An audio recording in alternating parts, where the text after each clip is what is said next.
já nos encontraram hoje de manhã na rádio, né? Mas não cheguei a dizer bom dia e não ouvi o bom dia de vocês. Então agora está tudo dado. Nós queremos fechar a nossa sequência de reflexão sobre o tema Maranata, vem Senhor Jesus. Nós olhamos na sexta noite, o primeiro tema nós olhamos o que a vinda de Jesus implica para a nossa vida pessoal, para a nossa vida familiar. Nós vimos que falar da vinda de Jesus, sem permitir que a vinda de Jesus interfira no nosso caráter, molde o nosso caráter, é tempo perdido. Então, a primeira coisa que eu gostaria que vocês levassem dessa semana. Ontem à noite nós olhamos para a vinda de Jesus e os sinais dos tempos. Realmente, assim como as plantas, as árvores, sabem discernir quando termina o inverno e começa o verão, ou a primavera, e começam a brotar folhas novas, assim dá para perceber os sinais dos tempos. Tem a ver com situações que surgem que não são situações de castigo, mas são situações em que Deus chacoalha o mundo e pergunta aonde, para acordá-lo e dizer aonde nós estamos. Eu lembrei essa noite de um amigo já falecido, que vivia na Alemanha na Segunda Guerra Mundial, tinha assim seus 25, 30 anos, e na cidade onde estavam tinha um bombardeio, e ele e um amigo estavam caminhando para um abrigo antiaéreo, e as bombas começaram a cair perto, e o amigo perguntou para ele: tu conheces Jesus? E ele disse não, e não creio nele. Daí ele disse: entra primeiro no abrigo aéreo, e a bomba explode atrás, mata o amigo e ele está salvo. Eu conheci ele aí em Curitiba, e aí ele disse: isso mexeu na minha vida. Mexeu por quê? Porque o amigo disse: se tu não conheces, tu tens que entrar primeiro, porque eu sei para onde eu vou. E um segundo depois ele estava morto. Então, realmente assim, há sinais dos tempos. E há pessoas que aprenderam a perceber que os sinais não são castigos, são alertas, são chamados, são chacoalhadas. E para quem já conhece a Jesus, os sinais dos tempos significam assumir com serenidade de coração o sofrimento que ele implica.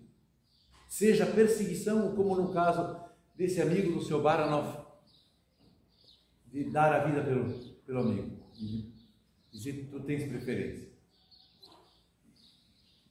Eu queria colocar minha última reflexão, a espera confiante e alegre de Jesus.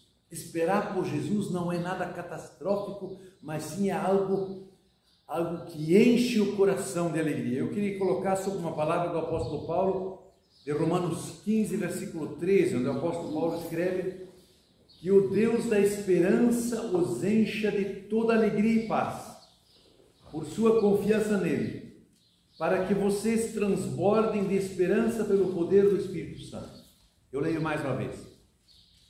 Que o Deus da esperança os encha de toda alegria e paz, por sua confiança nele, para que vocês transbordem de esperança pelo poder do Espírito Santo. É verdade, ninguém de nós pode dar esperança a si mesmo, não é algo que nós podemos espremer de nós, mas é algo que nós só podemos receber, nós só podemos ser um vaso e pedir: Senhor, me encha de esperança.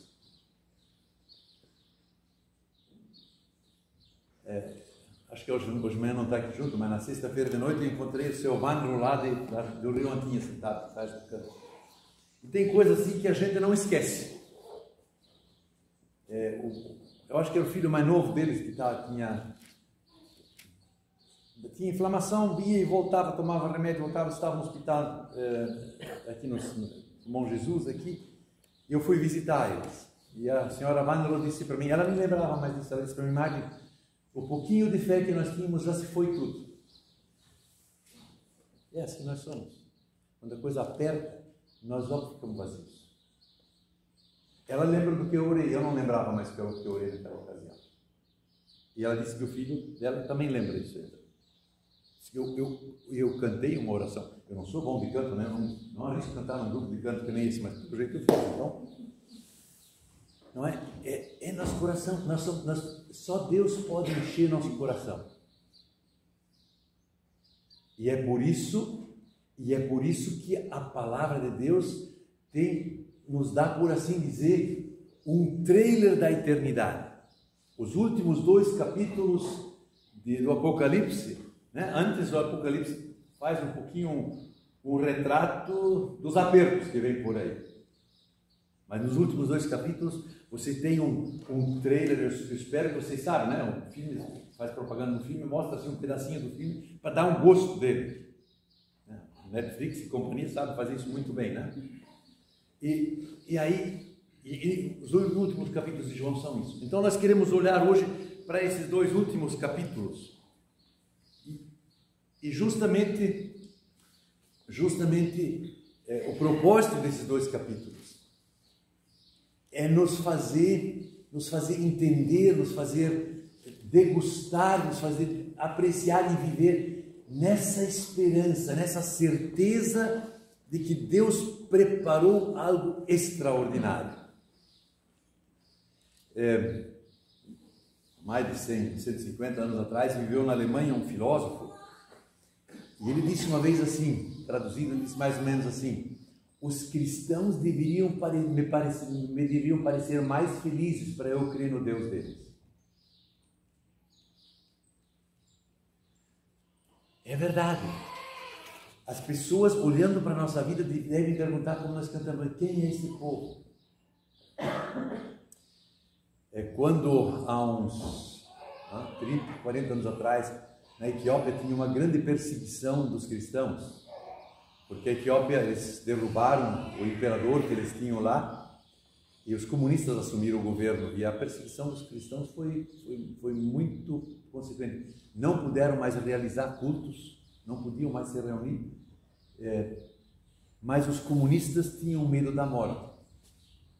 Então, a única ocasião que os cristãos podiam se reunir era para enterros, porque os comunistas, com medo dos espíritos dos mortos, não iam em lugar onde tinha um enterro. Então os cristãos aprenderam a festejar os enterros, e quando terminava o enterro eles se despediam até a morte de mais um de nós. E os comunistas ficavam coçando a orelha: por que esses caras não têm medo da morte, não têm medo? Como é que eles podem cantar hinos de louvor? Que povo é esse? E nós vivemos num mundo onde as pessoas também têm medo da morte. Quantas histórias horripilantes eu ouvi pessoas onde deu Covid. Quanto desespero, quanta angústia.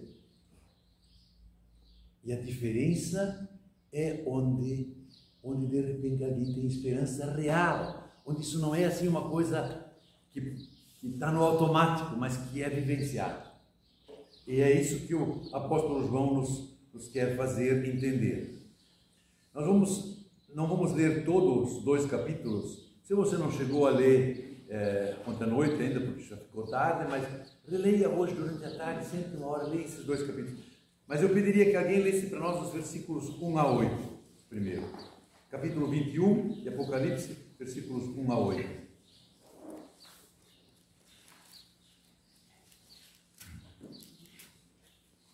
Viva o céu e nova terra, pois o primeiro céu e a primeira terra passaram, e o mar já não existe.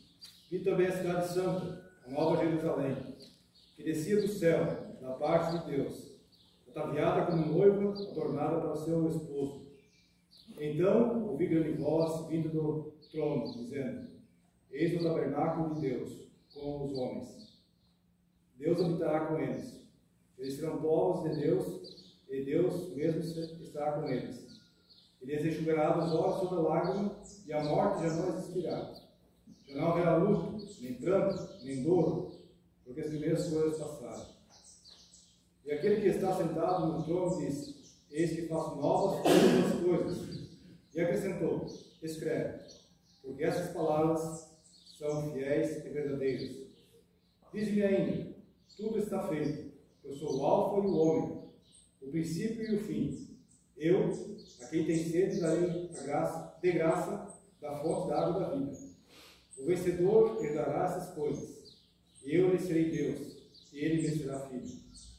Quanto, porém, aos cobardes, aos incrédulos, aos abominados, aos assassinos, aos impuros, aos feiticeiros, aos idólatras e a todos os mentirosos, a parte que lhes cabe será no lago que arde em fogo e enxofre, a saber, a segunda morte.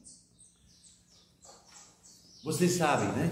João teve essa visão, ele estava preso na ilha de Patmos.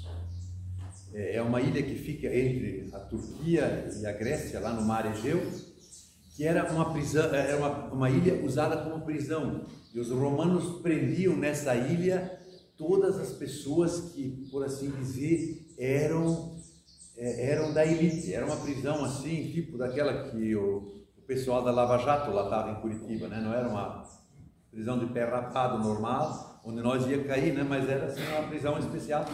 E por que João caiu naquela prisão? Porque provavelmente João era filho de um sacerdote. Nós supomos isso porque o apóstolo João, no Evangelho de João, é o que melhor descreve a geografia de Jerusalém. Os outros evangelistas não têm detalhes que João tinha. E vocês sabem, né, quando Pedro quis entrar no pátio do sumo sacerdote, quem era conhecido na casa do sumo sacerdote era o João. Mas como é que o João, que era lá da Galileia, é que o pai dele provavelmente era sacerdote, e ele podia ir junto com o pai dele quando o pai dele tinha um turno de serviço no templo.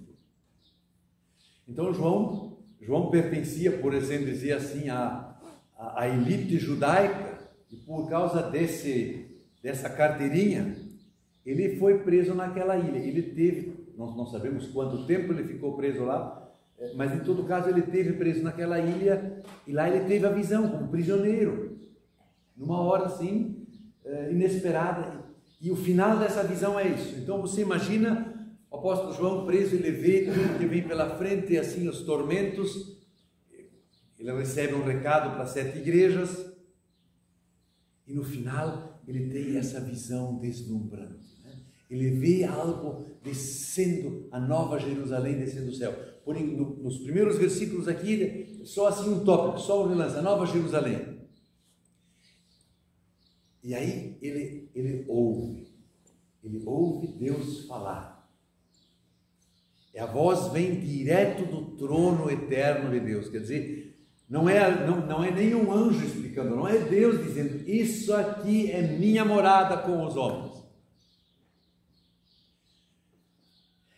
Eu quero sublinhar algumas coisas que são ditas nesse. Em primeiro lugar, a nova Jerusalém, a realidade que Deus preparou, o que ela é? É a habitação de Deus com os homens. O que é isso? Deus restaura o seu propósito lá do início.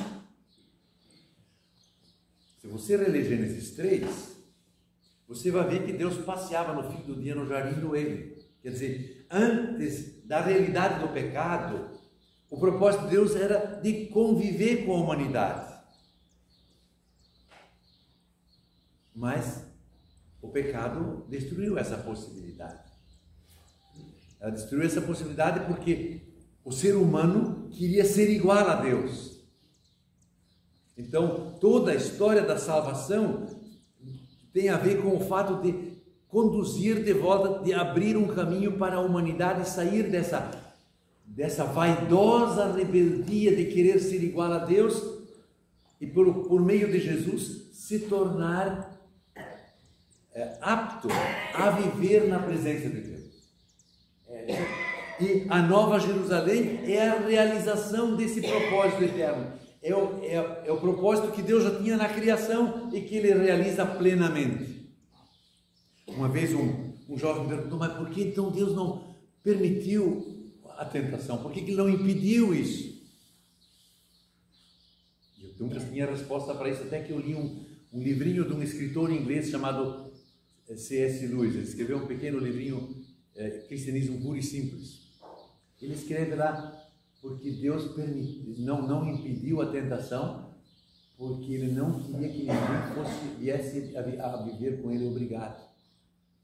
Na marra, no cabresto. Claro, se você não tem a opção de dizer não para Deus, você só pode dizer sim. Então, o propósito de Deus é que Ele queria que vivessem com Ele, vivessem na sua presença aqueles que dissessem sim, eu quero isso, eu não quero viver por minha própria conta. Então João vê esse cenário e entende, é a morada eterna de Deus, é a realização do plano original de Deus. E aí vem uma palavra muito linda, Ele enxugará dos seus olhos toda lágrima, não haverá mais morte, nem tristeza, nem choro, nem dor, pois a antiga ordem já passou. Ele fez novas todas as coisas. Claro, o apóstolo Paulo escreve que já no momento em que Jesus interfere na nossa vida, nos perdoa o nosso pecado, nos conecta com o Espírito Santo, a novidade de vida já começa. A eternidade não começa no céu, ela começa aqui. Ela começa na resposta que eu dou ao convite de Jesus: vinde a mim, vós que estáis cansados e sobrecarregados, eu vos aliviarei.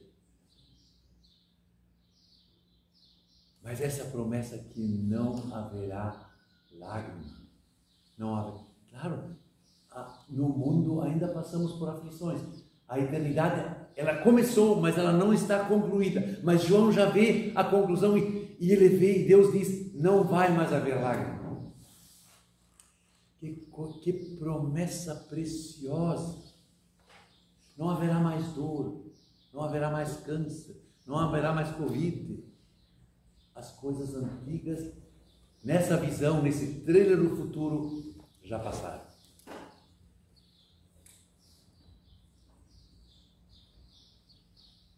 Deus está fazendo novas todas as coisas. E o mais impressionante é de graça. Nesse mundo tudo tem um preço. Não tem por onde. Se eu não pago, alguém outro pagou por isso.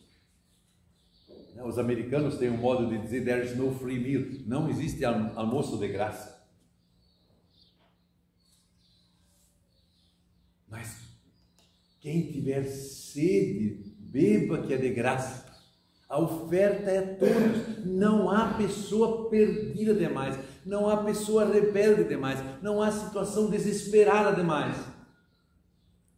Não há pessoa indigna demais que não possa dizer: Senhor, me dá, eu aceito. E Ele dá.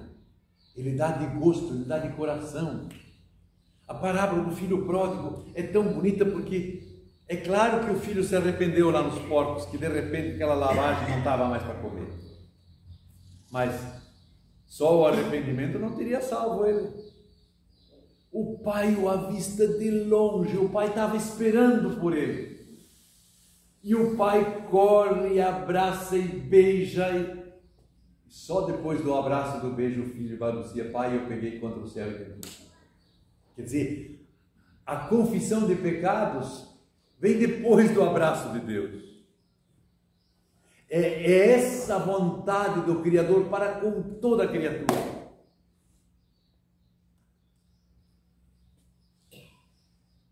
Que coisa maravilhosa que isso já começou, quando isso já começou na nossa vida. Mas tu te podes conformar que o teu amigo, teu parente, teu colega, teu conhecido viva sem essa esperança, viva cada vez mais encurvado debaixo do peso da sua vida, fazendo de conta que não precisa de esperança.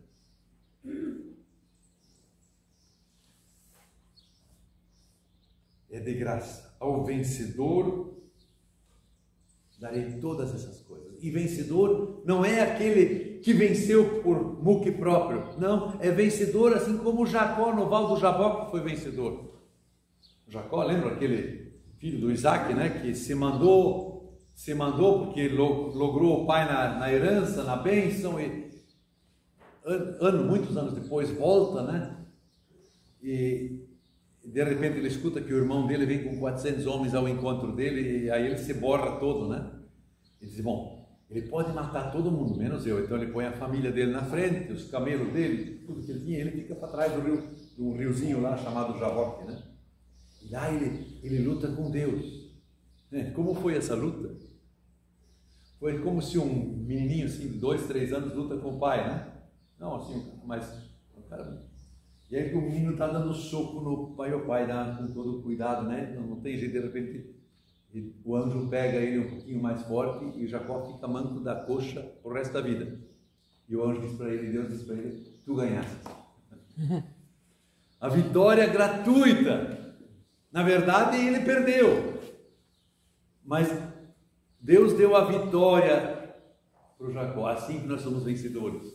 Vencedores em Cristo. Ele nos deu a vitória que Ele conquistou na cruz, pagando a nossa culpa, e disse, não, está aqui, eu paguei, gratuitamente. João já sabia de tudo isso, mas ele ouve isso do trono, a voz que vem do trono do alto. É claro, isso é algo que excede toda a compreensão, nós não temos como nos imaginar e entender isso. Por isso, crer é algo que ultrapassa o horizonte da razão. Lá onde eu moro, em Curitiba, eu tinha passado 2 famílias de vizinhos morando na casa do lado, e eu escutei do meu escritório, eu escutei a conversa entre a filha de um dos vizinhos e os 2 filhos do outro vizinho, que eram primos entre si. Aí o menino assim de 15 anos convidou a prima um pouquinho mais velha para ir na juventude junto. Porque o Diego tinha convidado um amigo, né? E ele convidou a prima.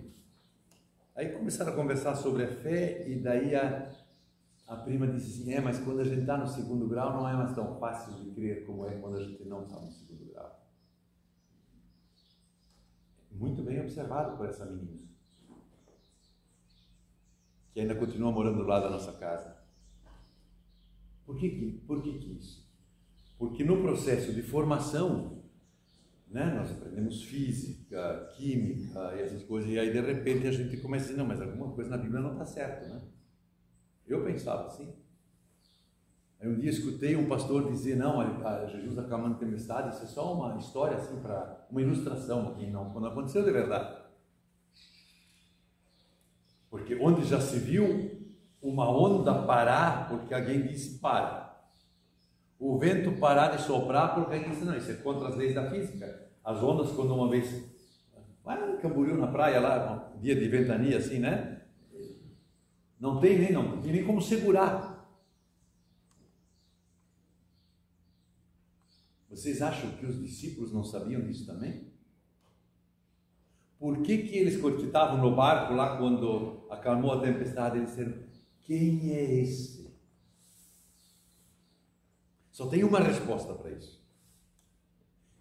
Ou é o Criador que fez todas as leis e pode dizer, aqui elas não valem, aqui elas param de funcionar, ou é invenção mesmo. E aí a gente tem que escolher entre essas duas coisas.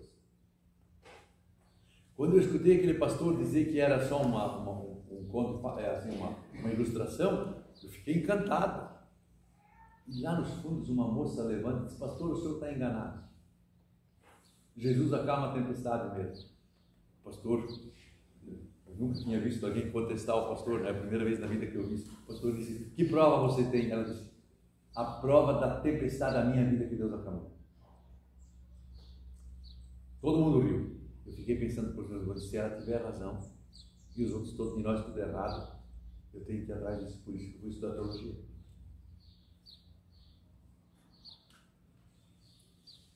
Eu nunca mais encontrei essa moça, mas ela me provocou. Eu sou filho de pastor, eu ouvia o evangelho em casa, mas essa minhoca, quem tirou foi ela, Deus por meio dela. Nunca mais encontrei, talvez no céu eu encontre. É algo que excede, é verdade.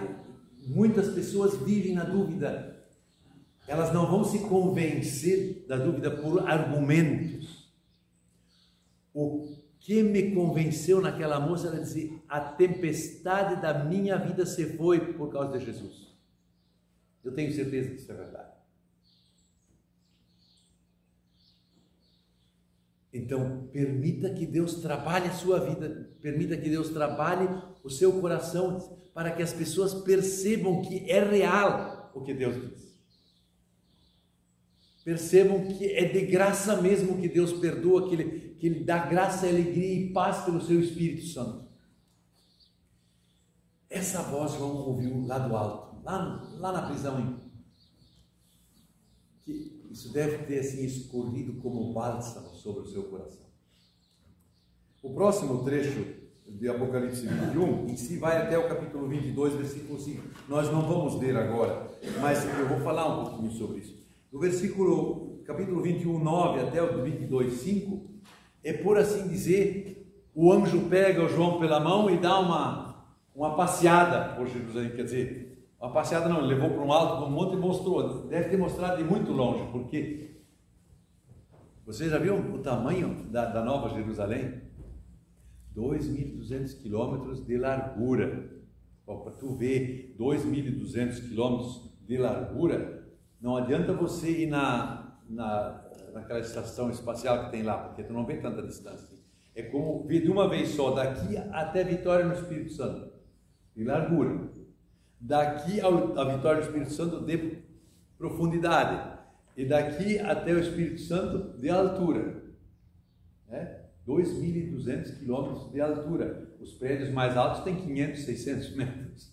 Nem aparecem nessa distância, não dá 1%, não dá 1 milímetro no metro. O que João viu? A realidade que Deus criou é tão grande, é tão vasta, que vai ter lugar para todo mundo. A Liliane leu ainda há pouco, né? Na casa de meu pai há muitas moradas. Há lugar para todos, há espaço. Claro, não dá para imaginar, foge da imaginação, é além do nosso horizonte. Mas é isso que Jesus disse, é o que João viu. Um lugar inimaginavelmente grande. Eu nunca entendi por que assim, a Nova Jerusalém é um cubo, né? É que nem um dardo, 2.200 assim, é mesmo. Até que eu soube que para a cultura árabe e judaica, a coisa mais perfeita é um cubo. Para nós, muitas vezes, é uma coisa redonda, bonita, né? Um vaso redondo, um vaso quadrado, ninguém quer. Pelo menos eu nunca vi assim exposto assim, vasos quadrados, né? Em coleção, não potes sim, mas vasos bonitinhos, né? Tudo é redondo. Porque na nossa cultura, a ideia de beleza é o arredondado.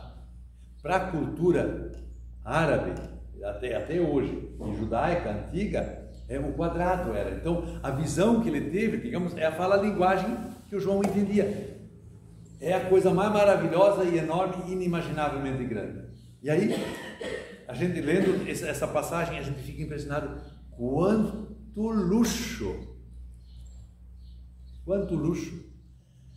Pedra preciosa no fundamento, não é nada de granito e basalto, não, é pedra preciosa em cima de pedra preciosa, fundamento de uma largura que a gente fica pensando assim, mas a rua principal da Nova Jerusalém, ouro puro. Aí de novo a gente tem que entender a cultura do Oriente Médio, que continua sendo até hoje assim. Na Alemanha tem uma fábrica que faz torneiras e conexões. Esse negócio de conexões, torneira, registro, essas coisas assim, né? E eu tenho um sobrinho que trabalha na distribuição, no empacotamento disso. Você não imagina, torneira de ouro puro registro de ouro puro, válvula de pia, de patente de ouro puro. Negócio pesando 2 quilos, né? Ouro puro. Eu digo, mas para quem compra isso? Os árabes lá de Dubai, essas coisas lá, o negócio para eles assim, para mim a torneira é para sair água, mas para eles ela tem que ser de ouro, senão a água, né? Então assim, imagina um árabe assim, né, todo encantado com ouro, diz assim, a estrada de ouro, o fundamento de pedra preciosa, quer dizer, o que João viu é um exagero, uma extrapolação, a coisa mais chique que tu pode imaginar, multiplicado por 1 milhão. Assim, pro cara se babar e perder o queixo. Né? O lugar mais bonito que eu visitei na vida foi o Palácio do Itamaraty, em Brasília. O Vadir Schutz estava junto comigo lá, nós tentamos entrar no Palácio do Planalto, não deixaram entrar, porque nós estávamos de chinelo de dedo, porque nós viajamos 30 horas de ônibus, eu tinha um sapato meio apertado, não conseguia mais usar o sapato, então nós fomos passear lá de chinelo de dedo, mas pé de chinelo eles não deixaram entrar. Daí no Itamaraty nós nos colocamos no meio dos turistas, assim, para não ver só os pés, né? E entramos lá dentro. Assim, eu acho que é o palácio mais luxuoso que tem no Brasil. A Ula foi ver uns palácios mais luxuosos na Alemanha, mas não tem comparação com o que João viu. Por quê?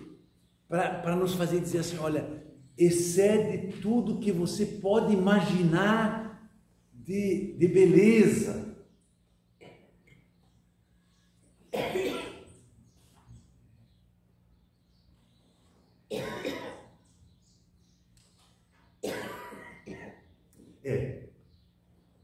É uma visão que excede até a imaginação do Éden.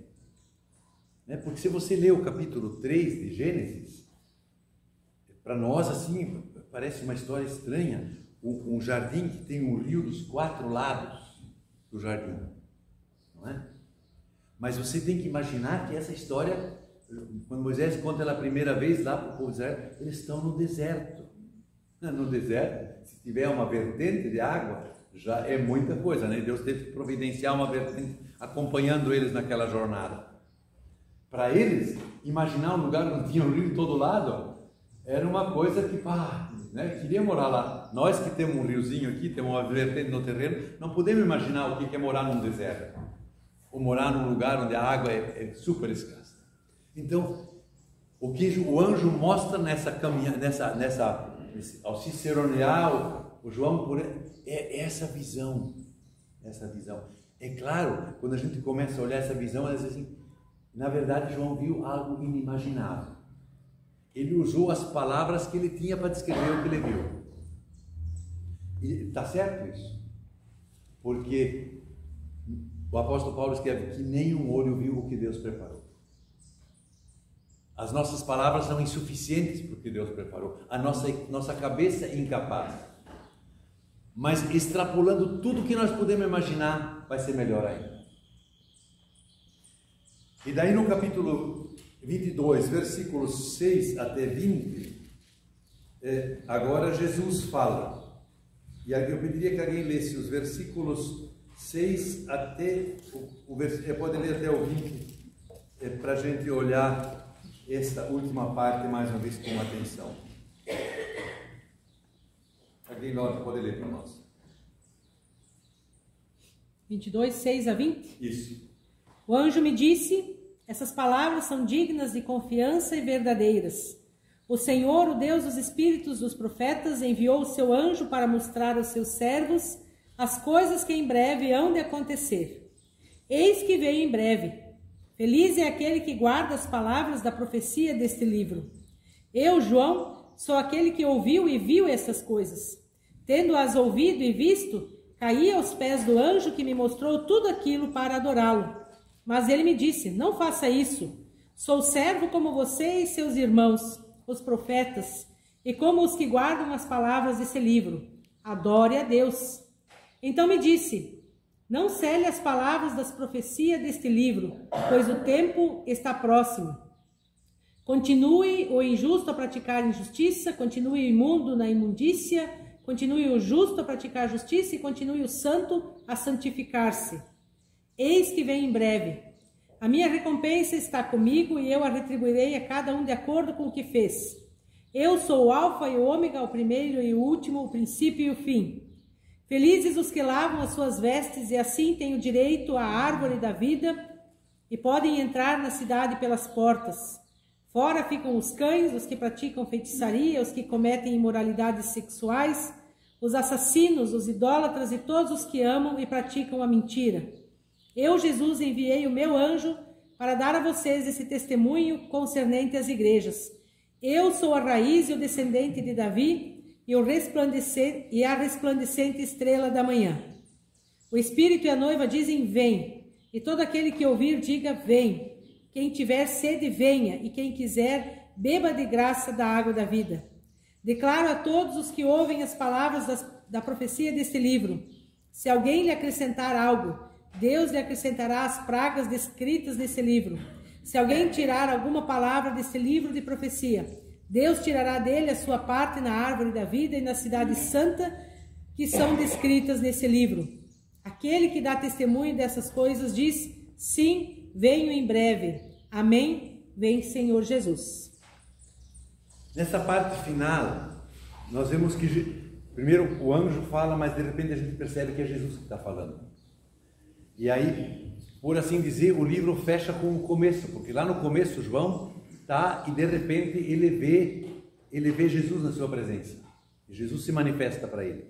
Então, aqui a visão fecha e Jesus confirma tudo isso que tu vistes, tudo isso que te foi revelado, fui eu que autorizei, e Jesus confirma a mensagem. Então, por assim dizer, Jesus põe sua autenticação nesse testemunho. Não é? O Brasil é um país que a gente não acredita na assinatura das pessoas, né? Na Alemanha, se você assinou um documento, o documento é válido. Aqui você tem que ir no cartório e pôr o carimbo de autenticação, né? E às vezes ainda tem diferença. Se você assinou na frente deles, vale mais do que se você já tinha assinado antes, né? Então tem essas frescurinhas assim, né? Mas é mais ou menos isso, né? Jesus aqui assina embaixo e diz, não, eu mesmo, eu o último, eu confirmo essa palavra. E daí ele termina dizendo, eu venho sem demora. Sim, eu venho. E aí a igreja responde, ó, vem Senhor Jesus, vem logo. E isso é a grande pergunta com a qual nós queremos encerrar esse ciclo de reflexões. Como eu respondo a essa pergunta? Eu me entrego a essa promessa, eu confio nela, eu permito que essa nova realidade seja o norte da minha vida, é o rumo no qual eu caminho.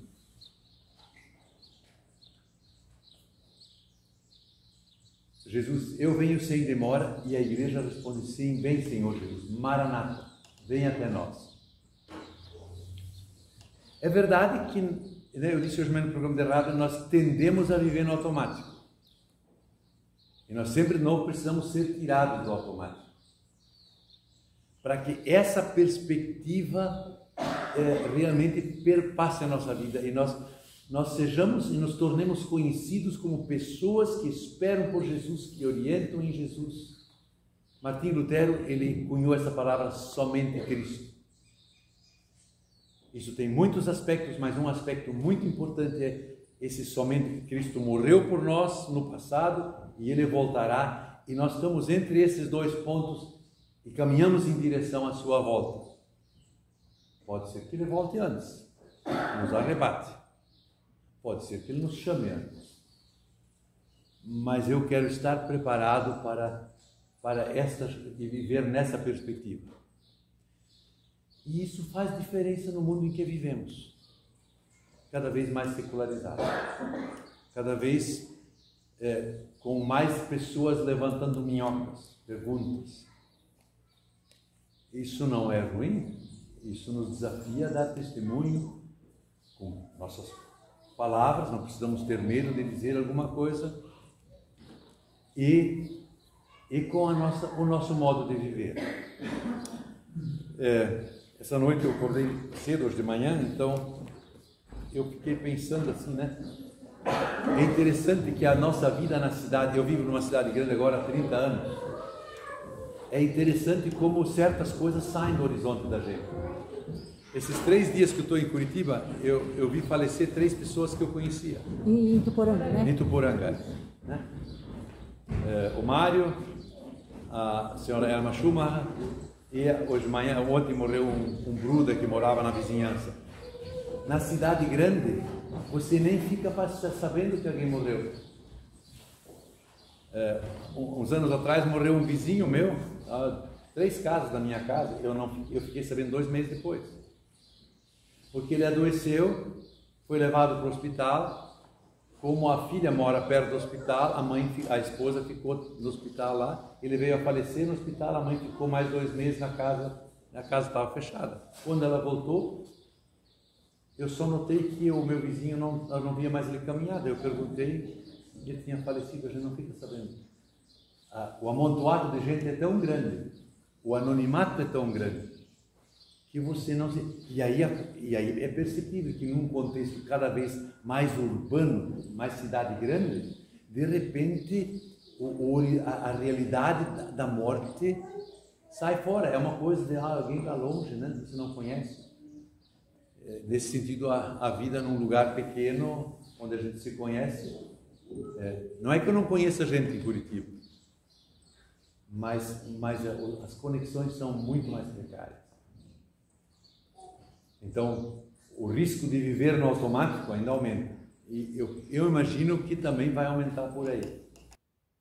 A promessa da volta de Jesus nos ajuda a viver as situações mais diferentes da vida. E eu traduzi um hino antigo que minha avó gostava muito e que ajudou ela em muitas situações difíceis. Eu creio que ele expressa muito bem o que a esperança da volta de Cristo quer gerar em nós. Choramingue quem não crê. Eu quero aquietar-me, pois nenhum fio cairá da minha cabeça, sem Deus o permitir. Em Jesus tenho aqui a melhor vida, e se morrer, Ele me dará outra ainda melhor. Preocupe-se quem não confia. A mim basta saber que o que agora me atormenta, Deus resolverá. Ele sabe do que eu necessito e pode cuidar disso. A mim, a fidelidade do Pai não está oculta. Desanime quem não tem esperança. Eu quero acalmar-me. Ele, tantas vezes, já me fez experimentar que ouve as orações no auge da necessidade. Até na morte, o seu espírito consola com Jesus. Assim, quando choro, eu choro louvando. O louvor combina bem com tais provações. Cantando, livro o coração de preocupações. Só Jesus me faz feliz. Lá na eternidade, o meu canto já ressoa agora. Curvamos nossas cabeças para uma palavra de oração. Senhor Jesus, eu te agradeço que tu confirmasses a visão dada a João. Sim, eu venho sem demora. E que tu nos ensinasse a orar, venha o teu reino. E, Senhor, conceda que nós esperemos com alegria e em paz a tua vinda. E que esse norte da nossa vida molde o nosso dia a dia. Seja em dias tranquilos e serenos, seja em dias difíceis. E que o privilégio que nós temos de saber dessa tua promessa, de poder crer, de ser guiados pelo teu Espírito Santo e enchidos pelo teu Espírito Santo com essa esperança, nos faça instrumentos da tua esperança onde ela inexiste. para que as pessoas, quando vêm e olham para nós, percebam nós recebemos algo que podemos compartilhar.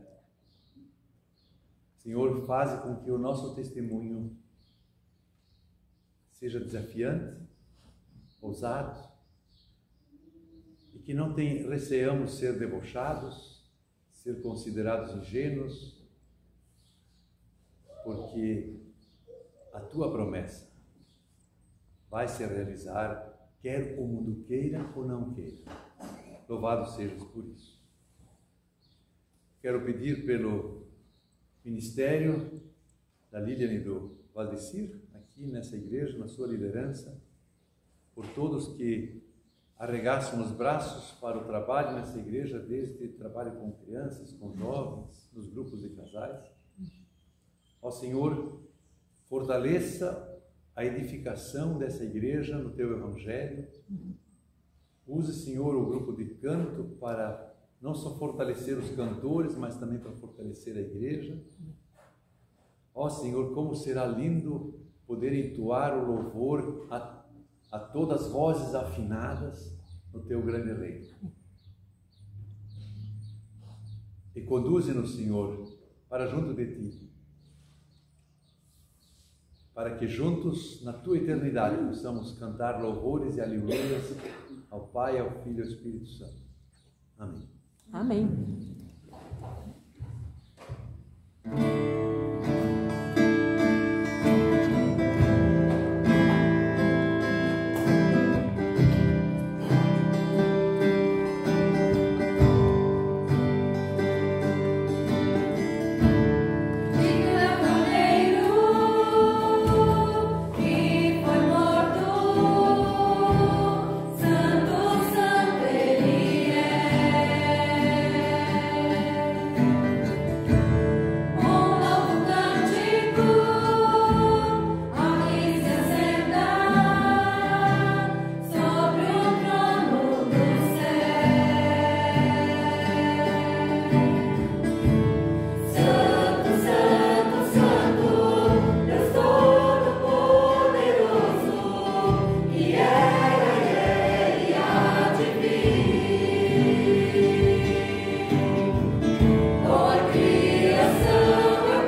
de Jesus, o Rei dos Reis. Breve